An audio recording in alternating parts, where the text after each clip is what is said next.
Please share it to all your contact.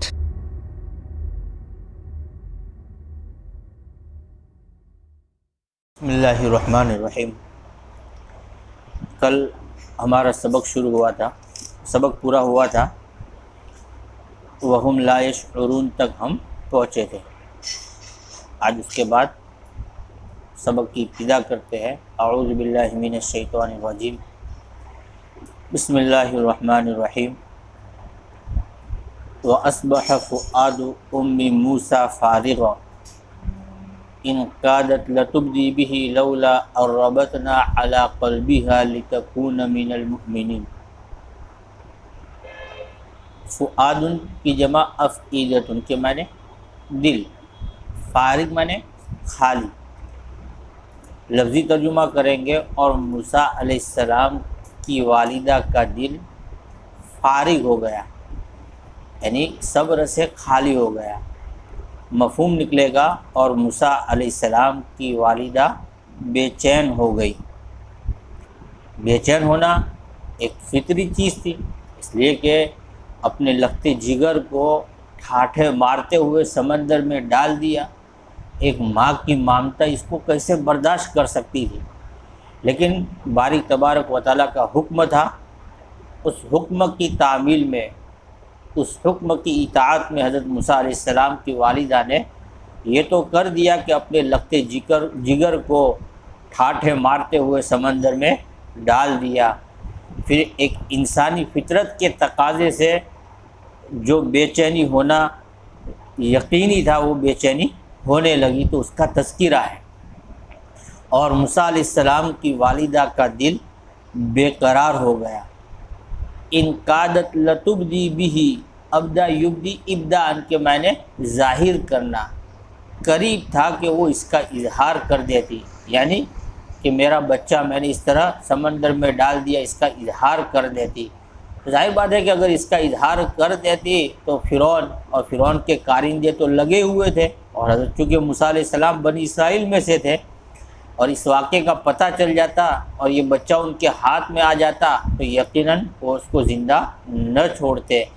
تو قریب تھا کہ حضرت موسیٰ علیہ السلام کی والدہ اس کا اظہار کر دیتی، لیکن اللہ تبارک و تعالیٰ کی قدرت اس وقت شامل حال تھی، تو خود باری تبارک و تعالیٰ فرما رہا ہے لولا ربطنا علی قلبها، ربط یربط ربطن کے معنی باندھنا، اگر ہم ان کے دل کو قابو میں نہ رکھتے، ان کے دل کو باندھ کے نہ رکھتے، ان کا دل ہمارے قبضے میں تھا، تو ظاہر بات ہے کہ وہ اپنی نفسانی اور اپنی انسانی فطرت کے تقاضے پر مغلوب نہیں ہوئی، بلکہ اس نے صبر کے ساتھ اس بات کو چھپائے رکھا۔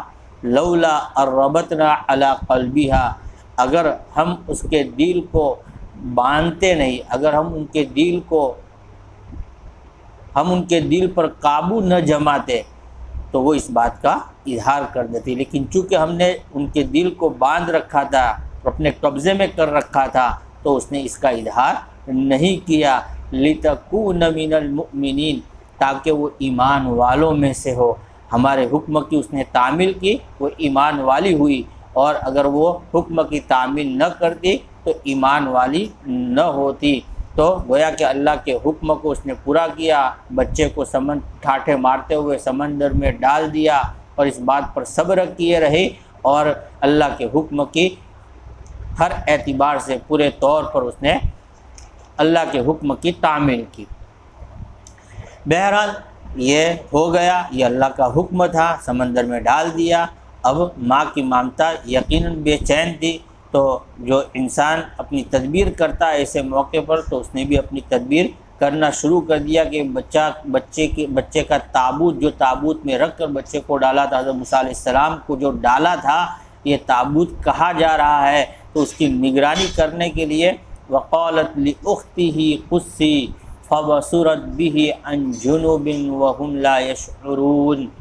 وقالت لأختہ قصی، قصی قص یقص قصن کے معنی کسی کے پیچھے جانا، ان بصر یبصر بصرن معنی دیکھنا، ان جنوب کے معنی دور دور سے، کسی کو پتہ، یعنی گویا کہ ان جنوب ہمارے اردو میں تعبیر بولتے ہیں کہ وہ جو ہے وہ پہلو تہی کرتا ہے، یعنی گویا کہ وہ ہم سے کنارہ کشی کرتا ہے، سامنے والے کو پتہ چلتا ہے کہ اس کا اس سے کوئی لگاؤ نہیں ہے۔ تو یہاں ان جنوب کا لفظ بہت معنی خیز ہے۔ وقالت لأختہ، اور حضرت موسیٰ علیہ السلام کی والدہ نے حضرت موسیٰ علیہ السلام کی بہن سے کہا، قصی، تم اس کے اس تابوت کے پیچھے پیچھے دریا کے کنارے چلتی جاؤ، کیسے؟ ان جنوبی، دور دور سے، دیکھنے والے کو پتہ نہ چلے کہ یہ تابوت کے ساتھ ساتھ یہ بچی جا رہی ہے۔ وہم لا یشعرون، اس حال میں کہ لوگوں کو احساس نہ ہو، اور اس طریقے سے یہ بچے کا تابوت، موسیٰ علیہ السلام کا یہ تابوت کہا جا رہا ہے، اس کی تم نگرانی کرتی رہنا۔ اس طور پر یہ تابوت بہتا ہوا فرعون کے محل تک پہنچ گیا۔ پھر محل تک پہنچ گیا، پھر اس وقت یہ ہوا کہ پہلے آ چکا کہ آل فرعون نے اس کو اٹھا لیا، اور فرعون کی بیوی آسیہ نے یہ کہا کہ یہ بچے کو ہم اپنا بنا لیے، ہماری آنکھوں کی ٹھنڈک ہوگی۔ یہ پورا ایک گویا کہ اللہ کی تدبیر چل رہی تھی، اور اس طور پر وہ حضرت موسیٰ علیہ السلام فرعون کے محل تک پہنچ گئے۔ اب فرعون کے محل تک پہنچنے کے بعد مسئلہ آیا کہ اس کو دودھ پلانا، تو ایک غیبی نظام کے ساتھ یہ سب تدبیریں چل رہی تھی، تو اس کا تذکرہ ہو رہا ہے۔ وَحَرَّمْنَا عَلَيْهِ الْمَرَاضِعَ مِن قَبْلُ فَقَالَتْ هَلْ أَدُلُّكُمْ عَلَىٰ أَهْلِ بَيْتٍ يَكْفُلُونَهُ وَهُمْ لَهُ نَاصِحُونَ۔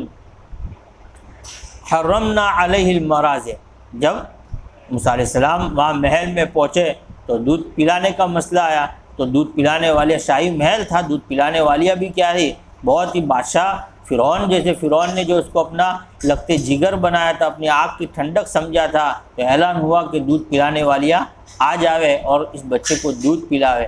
ہر کوئی دودھ پلانے والی دودھ پلانے کے لیے قریب ہوتی، لیکن حضرت موسیٰ علیہ السلام جو ایک نبی بننے والے تھے، کسی ایرو گیرو، یہ بھی ایک غیبی نظام تھا کہ اللہ تبارک و تعالیٰ نے ایسے حالت میں بھی موسیٰ علیہ السلام کو دودھ کسی ایسی تیسی عورت سے نہیں پلوایا، اور دوسری طرف یہ بھی نظام تھا کہ کسی طرح حضرت موسیٰ علیہ السلام کی والدہ کو اس بہانے سے حضرت موسیٰ علیہ السلام سے ملایا جائے۔ تو ہم نے مرضع کی جمع مراضع کہ معنی دودھ پلانے والی، ہم نے موسیٰ علیہ السلام پر دودھ پلانے والیوں کو حرام قرار دیا، یعنی ہر کوئی دودھ پلانے والی موسیٰ علیہ السلام کو دودھ پلانے کے لیے اپنے گود میں لیتی تو حضرت موسیٰ علیہ السلام دودھ نہ پیتے، اور ہم نے حضرت موسیٰ علیہ السلام پر دودھ پلانے والیوں کو اس سے پہلے حرام قرار دیا۔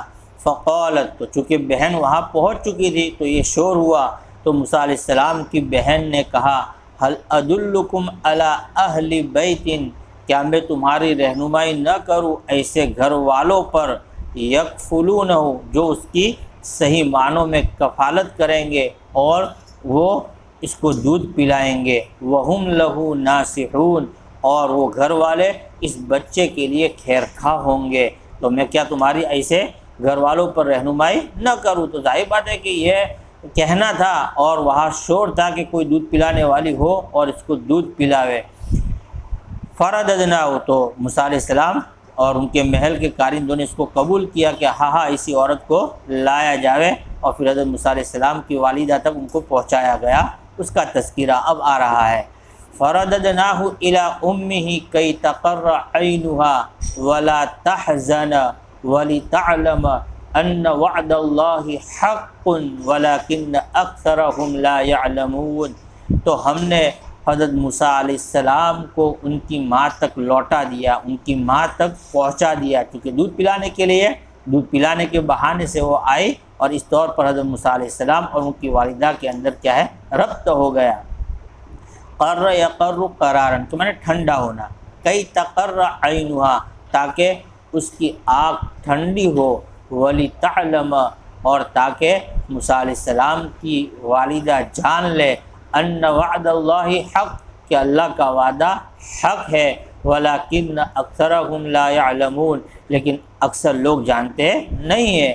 اور واقع میں اللہ کا وعدہ جس وقت کہا جا رہا تھا کہ اپنے بچے لگتے جگر کو ٹھاٹھے مارتے ہوئے سمندر میں ڈال دو اور ہم اس کو لوٹائیں گے اور رسول بنا کر لوٹائیں گے، تو ظاہر بات ہے کہ یہ وعدہ اب پورا ہو رہا تھا۔ تو ایک مومن کو اللہ کے وعدوں پر یقین رکھنا چاہیے، چاہے اس کو ظاہری اعتبار سے سمجھ میں نہ آوے، لیکن اللہ اپنا غیبی نظام اس طرح کرتا ہے کہ وہ مٹی میں بھی سونا نکال سکتا ہے اور مردے کو بھی زندہ کر سکتا ہے۔ ہمارے سامنے واقعات ہے لیکن اسباب پر دنیا ہے، لیکن اللہ جب اپنی قدرت کا اظہار کرنا چاہتا ہے تو نہ ہونی چیز کو بھی ہونی کر دیتا ہے۔ بہرحال تو ہم نے حضرت موسیٰ علیہ السلام کو ان کی والدہ تک پہنچا دیا تاکہ ان کی آنکھ ٹھنڈی ہو اور وہ غم زدہ نہ ہو اور وہ جان لے کہ اللہ کا وعدہ حق ہے، لیکن اکثر لوگ جانتے نہیں ہیں۔ اسی طرح حضرت موسیٰ علیہ السلام کی اب تربیت ہوتی رہی، اب اپنی جوانی کی عمر کو پہنچے تو اس کا تذکرہ ہے۔ وَلَمَّا بَلَغَ أَشُدَّهُ وَاسْتَوَىٰ آتَيْنَاهُ حُكْمًا وَعِلْمًا وَكَذَلِكَ نَجْزِي الْمُحْسِنِينَ۔ بلغ اشدہ، یہ تعبیر عربی میں بولی جاتی ہے جوان ہونا، جس طرح ہمارے یہاں اردو میں بولا جاتا ہے کہ وہ اپنے پیروں پر کھڑا ہو گیا، تو اسی طرح عربی میں بلغ اشدہ کی تعبیر بولی جاتی ہے۔ ولما بلغ اشدہ، لفظی ترجمہ تو ہوگا جب وہ اپنی سختی کو پہنچ گئے، یعنی اپنی جوانی کی عمر کو پہنچ گئے۔ واستوى، اور وہ اپنے پیروں پر کھڑے ہو گئے۔ آتیناہ حکما، تو ہم نے ان کو حکومت عطا کی، وعلما، اور علم عطا کیا، یعنی گویا کہ دنیاوی طاقت بھی عطا کی اور روحانی طاقت یعنی گویا کہ نبوت بھی عطا کی۔ وَكَذَلِكَ نَجْزِي الْمُحْسِنِينَ، اور اسی طرح ہم اچھا کرنے والوں کو بدلہ دیتے ہیں۔ ظاہر بات ہے کہ اس وقت تک موسیٰ علیہ السلام نے اپنے بچپن میں گویا کہ یہ برداشت کیا کہ ٹھاٹھے مارتے ہوئے سمندر میں ان کو ڈال دیا گیا، تو یہ اللہ کے دین کی خاطر تھا، تو ان کو اتنا بڑا بدلہ بھی ملا۔ وَدَخَلَ الْمَدِينَةَ عَلَى حِينِ غَفْلَةٍ مِّنْ أَهْلِهَا فَوَجَدَ فِيهَا رَجُلَيْنِ يَقْتَتِلَانِ هَذَا مِنْ شِيعَتِهِ وَهَذَا مِنْ عَدُوِّهِ فاستغاثه الذي من شيعته على الذي من عدوه فوكزه موسى فقضى عليه قال هذا من عمل الشيطان انه عدو مضل مبين۔ مدینۃ معنی شہر، علی حین غفلہ معنی غفلت کے وقت، یعنی گویا کہ یہاں دوپہر کے وقت جب شہر میں سناٹا ہو جاتا ہے، جس طرح ہمارے یہاں عموماً ہوتا ہے کہ آدمی دوپہر کے وقت قیلولہ کا وقت ہو جائے تو سناٹا ہو جاتا ہے، تو ایسے سناٹے کے وقت وَدَخَلَ الْمَدِينَةَ عَلَى حِينِ غَفْلَةٍ مِّنْ أَهْلِهَا، اور وہ شہر میں داخل ہوئے شہر والوں کے غفلت کے وقت، سناٹے کا وقت تھا اس وقت وہ شہر میں، جس وقت فرعون کے محل میں وہ پروان چڑھ رہے تھے، اسی زمانے کا یہ واقعہ ہے۔ تو وہ شہر میں داخل ہوئے شہر والوں کی غفلت کے وقت۔ فوجد فیہا رجلین، تو اچانک وہاں ایک واقعہ پیش آیا کہ انہوں نے اس شہر میں دو آدمیوں کو پایا، یقتتلان، وہ دونوں آپس میں جھگڑ رہے تھے، کسی بات پر ان کا بحث و مباحثہ ہو رہا تھا، لڑ رہے تھے۔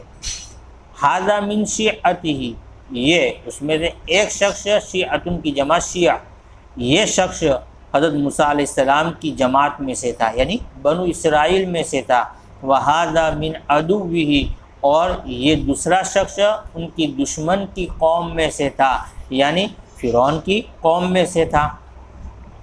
فَاسْتَغَاثَهُ الَّذِي مِنْ شِيعَتِهِ، استغاثہ یستغیث استغاثۃ کے معنی فریاد کرنا، مدد طلب کرنا، تو ان سے مدد طلب کی اس شخص نے جو ان کی جماعت میں سے تھا، یعنی بنی اسرائیل کے شخص میں سے جو شخص تھا، اس نے حضرت موسیٰ علیہ السلام سے مدد طلب کی کہ موسیٰ علیہ السلام یہ مجھ کو مار رہا ہے، میری مدد کیجیے۔ علی الذی من عدوہ، اس شخص کے خلاف جو ان کی دشمن کی قوم میں سے تھا۔ فوکزہ موسیٰ، وکز یکیز وکزن کے معنی گھونسا مارنا، تو موسیٰ علیہ السلام نے اس جو فرعون کی قوم کا شخص تھا اس کو گھوسا مارا اپنے بنی اسرائیل کے شخص کی حمایت میں، فقضا علیہ، تو اس گھوسے نے اس کا خاتمہ کر دیا۔ قضا بغیر سرے کے معنی پورا کرنا، انہو قضا النہار، اس نے دین کو پورا کیا، لیکن قضا اللہ کے سرے کے ساتھ آتا ہے تو خاتمہ کرنا، ختم کرنا، تو اس گھوسے نے اس شخص کو کیا کر دیا؟ ختم کر دیا، یعنی وہی ڈھیر کر دیا موسیٰ علیہ السلام کی اس گھوسے سے وہ شخص مر گیا۔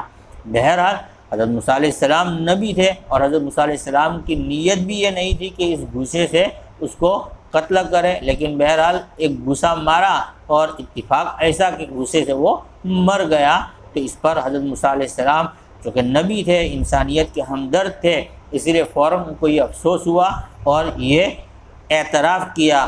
قال، اے باری، انہوں نے حضرت موسیٰ علیہ السلام نے کہا، ھذا من عمل الشیطان، یہ تو شیطان کے کام میں سے ہے، یہ قتل ہو جانا یہ ایک انسان کا کام نہیں ہے۔ انہ عدو مضل مبین، وہ تو ایسا دشمن ہے جو گمراہ کرنے والا، کھلم کھلا گمراہ کرنے والا ہے۔ بہرحال ان کو اس قتل پر افسوس ہوا۔ پھر مزید اس گناہ، ان کو یہ اعتراف ہوا کہ یہ میرا گناہ ہے، میں نے بہت بڑا گناہ کر لیا ہے، تو اللہ تبارک و تعالیٰ کے دربار میں اپنی اس گناہ کی معافی مانگی۔ اگلی آیت میں قال رب انی ظلمت نفسی فاغفر لی فاغفر لہ انہ هو الغفور الرحیم، فرمایا اے میرے رب، بے شک میں نے اپنے آپ پر ظلم کیا، تو میری مغفرت فرما۔ فغفر لہ، تو اللہ تبارک و تعالیٰ نے ان کی مغفرت فرمائی۔ انہ هو الغفور الرحیم، بے شک اللہ غفور الرحیم ہے۔ انسان چاہے کتنا بڑا گناہ کر لے، لیکن انسان اگر واقع میں شرمندگی کے ساتھ توبہ کرتا ہے تو اللہ تبارک و تعالیٰ اس کی توبہ کو قبول کرتا ہے۔ بہرحال یا ایک بات، ظلمت نفسی، یا عموماً لوگ خطا کرتے ہیں، غلطی کرتے ہیں، ہمیشہ یاد رکھنا ظلم کا صلہ وہ الا نہیں آتا ہے، میں نے اپنے آپ پر ظلم کیا تو عموماً ظلمت علی نفسی، اسی طرح میں نے اس پر رحم کیا، رحمت علیہ، تو ہمیشہ یاد رکھنا ظلم کا صلہ اور رحیم کا صلہ الا نہیں آتا ہے، ظلم اور رحیم ہمیشہ بغیر صلے کے ساتھ استعمال ہوتا ہے۔ ظلمت نفسی، میں نے اپنے آپ پر ظلم کیا۔ بس آج ہمارا سبق یہی تک رہے گا، انشاءاللہ اگلا سبق کل ہوگا۔ والسلام علیکم ورحمۃ اللہ وبرکاتہ۔